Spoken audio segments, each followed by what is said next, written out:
Hello लोगोफोर नोंथांमोननि गेजेराव आरो आं मोनसे गोदानै आपडेट भिडिअ लानानै फैबावबाय। नोंथांमोनहाथ' दाहालागै बयबो मिन्थिखाबायानो जानो हासिगौ देग्लाय 2024 मायथाइनि फैनो गोनां एमजि फिल्म्स थामहिनबा मेहेरगोनां फिल्म प्रडाक्शनजों दिहुनजानो गोनां आबुं बर' सावथुन बर'नि थै, जाय सावथुननि स्ट'री, स्क्रिप्ट आरो डिरेक्शनखौ खालामदों मुंदांखा सावथुन दिहुनगिरि सपन कुमार ब्रह्म बिथाङा। आरो बे सावथुनावनो जों बर'नि गोबांथार मुंदांखा गोजाम गोदान महरगिरि बिथांमोनखौ फाव खालामनाय नुनो मोनगोन। गाहायै ओम प्रकाश केरकातारि, संगिना ब्रह्म, राजिब ब्रह्म, मासुम ब्रह्म, राजर्षि बसुमतारी, पाम्पुलि गयारी, सोरां नार्जारी, पूजा मुसाहारि, रिंकी ब्रह्म, बबिता बसुमतारी, थाख्लाय नार्जारी आरो गोबांथार फावगिरि।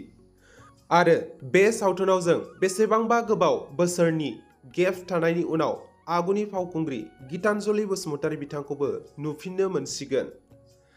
आरो बिथांमोनहा फोरमायनाय बायदिब्ला बे सावथुनाव दासिमाव नोगोद 70निफ्राय 80 लाखसिम खरसा जादों।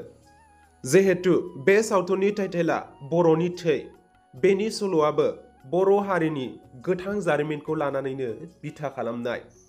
जेरै मोनसे समाव बर' हारिया पुलिस मिलिटारिनि उदखाराव गाग्लोबजादोंमोन, सोबख'जादोंमोन, बेनि बेरेखायै सोमावसारनो गोनां जादोंमोन। बेफोर गासैबो गोथां जारिमिनखौनो बे सावथुनाव जों नुनो मोनगोन। आरो बे सावथुनाव बिथांमोननि फाव खालामनाया ओरैबायदि मेहेरगोनां जादों, बिथांमोननि फाव खालामनायखौ बाख्नायनांगोन।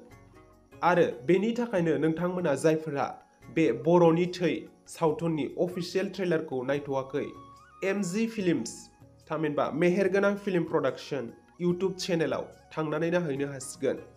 आरो जायफोरहा नायखांबाय नोंथांमोनहा निस्सय फुल मुभिखौ नायनो थाखाय एक्साइटेड जानानै थाखाबाय जानांगौ। आंबो जोबोरैनो एक्साइटेड जानानै थाखाबाय।